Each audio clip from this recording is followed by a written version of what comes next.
like my dudes? You say me, I never seen a girl like you. Do you like my tattoos? Tell me I want to be. Yes, this is a gin and tonic. It's only midday, but hey beautiful people, how are you guys all doing? I'm Mimi adjusting me. We are looking good and we are feeling good. So I'm coming to you from Hampshire, United Kingdom. I'm back in England, which is probably a bit of a shock considering the last video I filmed and went live was that I'd moved to Portugal. So I thought I'd probably better explain why you guys are seeing on my socials that I'm now back. Quite dramatic. You've probably already seen the thumbnail, so you know that my flat flooded while I was away. So I'm obviously like happy and smiling now, but that was not the case when it all happened. I remember actually a little bit before when I found out it happened, I kind of decided when I was in Portugal and my flat was empty, I thought actually it's a really good opportunity for me to replace the carpets. I'd been meaning to do it for a while, maybe do some renovations at the flat while I wasn't there. It'd be a really good opportunity. So I had wooden floors in my hallway and I had carpets in both of the bedrooms. I was like, okay, the carpets I put in, the white carpets I put in when I first moved into the flat, maybe, I don't know, 2015, 6 years ago. And white carpet, 6 years, that was not even, white carpet's not my best not my best thought, not my best idea.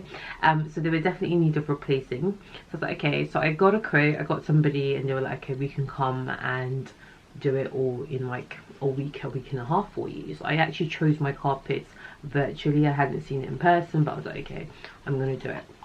It'll be a nice surprise for myself when I come home and my flat has just been renovated and new carpets and it looks good and no more wooden floors. So yeah, I chose the carpet and then I paid a friend of mine. So I have keys outside of my flat in a lockbox. I paid a friend of mine to come in and help me move my furniture because obviously for the floors to be carpeted, the beds had to be moved, wardrobes, everything. So he collected the keys, he moved it, and I told him about the flooring. I was like, just be a bit mindful. I used nails, like the floors had been lifting, which is why I was having them replaced. So during the period where it was being rented out, I just feel like, I'm so glad I don't rent my property out anymore. I just feel like they just didn't take care of it. And the floors had started to lift, and as like a really quick measure, I put nails in the parts that were lifting to like push them back down to the ground. So this is the friend of mine that came to help me. I was like, just be careful. I think, you know, I might have hit a pipe. I'm not too sure, but there was like resistance a few months back. I was like, I think I might have hit a pipe. So just be careful. Let me know if I did or if you have any problems removing it. Anyway, the friend said everything was fine, no pipe, no leakage, it's all good. So that was great. And while that friend was there, the carpenters came round, they did all the measurements as well, so it was perfect. And then my friend left the keys back in the lockbox for them to come a week later and then actually fit the carpets. We had to obviously wait for the carpets to arrive. So a week later now came, I'm so excited. They're gonna send me pictures of like the finished job and whatnot. And I get a call while I'm in a meeting in Portugal and they're like, your flat is flooded, there's no way we could fit a carpet. And I was just like, what? I was like, I'm in a meeting, I will call you back. Obviously the rest of the meeting I couldn't even focus, I couldn't concentrate. But I called the guy back and he was like, yeah, there's no way that a carpet could be fitted, the whole flat is flooded. And I was just like, how can the whole flat have flooded? My friend, when he was there, he sent me pictures after he did everything looked good. How could it have flooded when nobody's been there? So anyway, the guy was doing my carpets. He was like, okay, he took a picture, I will get that picture to you. When I saw that picture, guys, I was, wow. I almost broke down. I cancelled the rest of my meetings for that day and I was just like on the phone to my sister. My whole house, my whole flat is like flooded. I don't know what to do, it's horrendous, it's going to cost me thousands. I was devastated. I was really devastated just from one picture. He hadn't taken more than one picture, but from that one picture I could see things weren't good. So booked my flight, next day I'm back in England. But even just that one day, actually before then, like the rest of the day I was trying to call plumbers.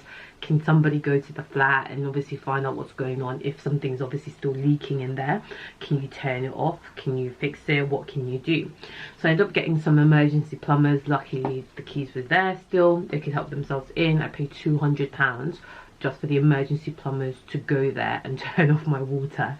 That is all they did. As far as I'm concerned, it's a bloody scam. It's not like they couldn't have fixed it there and then, but they just like, you're only paying for the first hour, and all we can do in the first hour is turn it off. So I paid £200. They went to the flat, they turned off the water from the mains, and he did actually vacuum like a lot of the water. He had like a wet vac, and he vacuumed a lot of the water out, which was really good. And he sent me more pictures, and seeing that, I was just devastated. It was even like worse than I thought.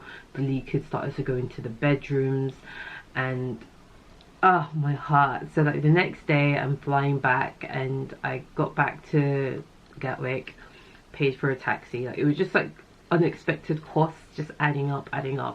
Paid for a taxi because I was just too anxious to like get the train or anything. Got back to the flat, and I was just like, wow. And I didn't have any water as well, so I was calling around plumbers trying to get a quote, like how much is all this going to cost me. It's going to cost me thousands. Meanwhile, I did have insurance. I have insurance as part of my leasehold with the building management, the property managers that manage all the flats in the building. So I called them the very next day. They're giving me the runaround, chatting shit in my opinion. They were like, yeah, so because we've had a lot of claims recently, we made the decision earlier this year to use a different insurance provider. My premium is £1,200, so I would have to pay £1,200 before the insurers would come in and pay anything. So I was just like, you're having a laugh. What is the point? What am I paying you people for? Why am I paying insurance if you're going to choose a provider this bad? This is like one of the reasons why I would say to any of my friends now, never buy a leasehold property. Now that I know better, I would do better. I will never buy a leasehold property again. Like, you don't realize until things like this come up, and things like this came up, not like flooding, but things like this with the property managers, that you just think, I'm paying for nothing, and you don't have control over what you can or can't do. Like, I can't have a dog. I wanted a dog this year.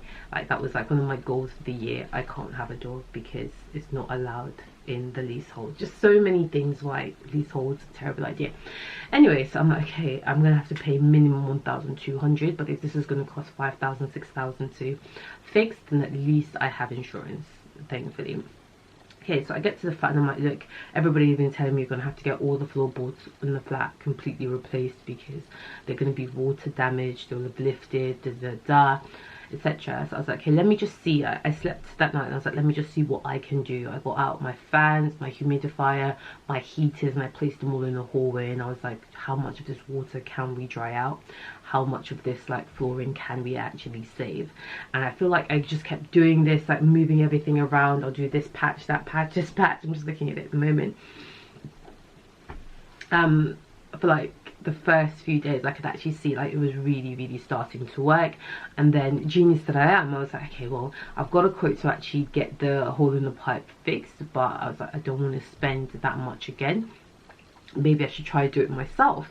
So I watched some YouTube videos. I went to like this like trader shop, and I was buying equipment. Initially I thought I could actually fix that pipe with, what did I think, like I bought a part and like you needed heat, and I thought I could fix it with a lighter. Oh my god, so naive. And it just didn't work, and I spent days and days. I even bought a blowtorch. I was trying to fix everything, but the issue is that I just didn't have the right tools. Like, where that trader had a wet vac, that's what I needed to empty out the pipe. I was basically wasting hours of my life trying to plug a pipe that still had water in it, which is almost impossible. But I think I'm sharing footage of the whole process and everything I went through. After doing that for a few days, I ended up calling a plumber. But before I called a plumber, maybe I did it for like 4 days trying to fix it all myself. I didn't have any water in my flat, so I was showering at my gym. I was having to go to my gym every day to shower. I had bottles of water for brushing my teeth and trying to flush the toilet.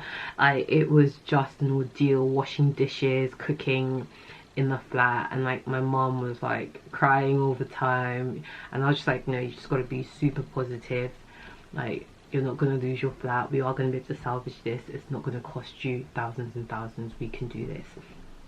So in the end, I paid for the plumber to come in, and he was just like, yeah, you're gonna have to replace the floors.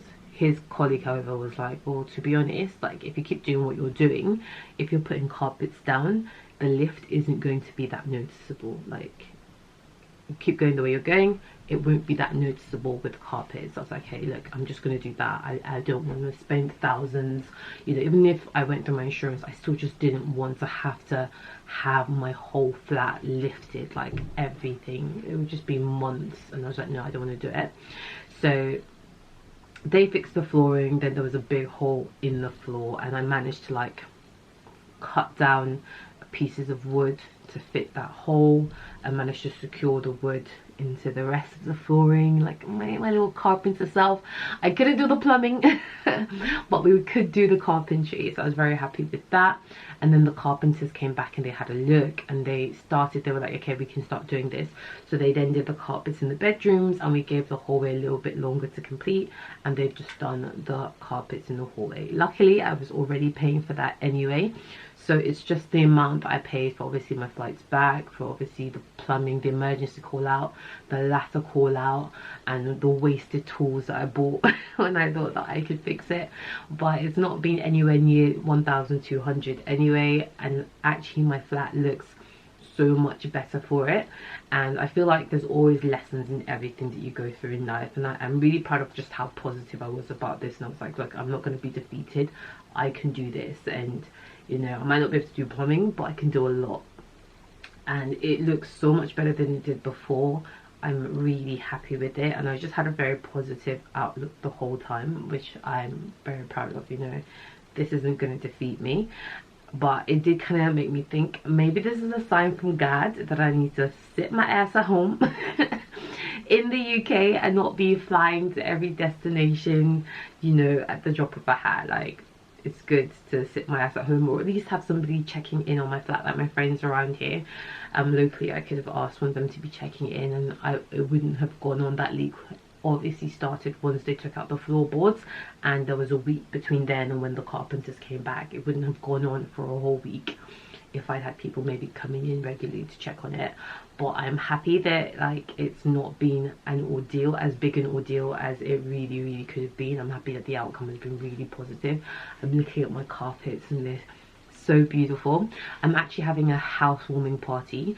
I was always planning on having one anyway to celebrate me moving back to Hampshire, but also to celebrate the renovations, like even not just the carpeting. When I got back, like I was like, this is an opportunity. I painted the walls of each of the bedrooms. They're all pristine white now.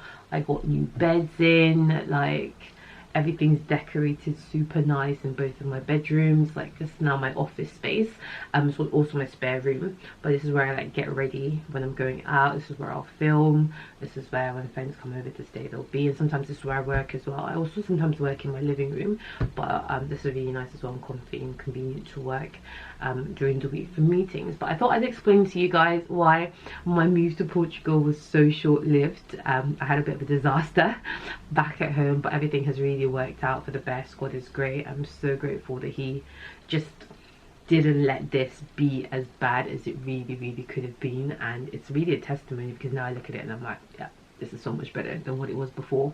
Now all I have to do in my flat is get my bathroom done, and I've got a quote for it now. 5 grand, minimum 5 grand. Like, it's more like 5,700, 800, maybe even up to 6, I'm not sure. But I'm not sure if now is the right time. I don't know if you guys are reading about the winter that's about to come, and you know, COVID getting worse, supply chain issues. I'm just thinking this might not be the best time to sink 6 grand into a bathroom when we're not really sure what's around the corner. But we'll see, because I want to have the perfect flat, and that's really all that's left. But I love my home. I haven't given you guys a tour now. I think I'll put pictures in through this process, but when I have my housewarming party next weekend with the girls, I will give you guys a little tour of some of the changes I've made recently, and you guys will of course get the Portugal content while I was away and I was filming that adventure. That is all still yet to come. But yes, I'm good, I'm well. I hope you guys are too. We're looking good, we're feeling good. I mean, you've just seen me. Make sure you hit that subscribe button. Back to the G. No, original. I'm a bad man, mash up the place. In a bad man, mash up the place. Original bad man. I'm a bad man, mash up the place. In a bad man, mash up the place. Just say no, no, no, no,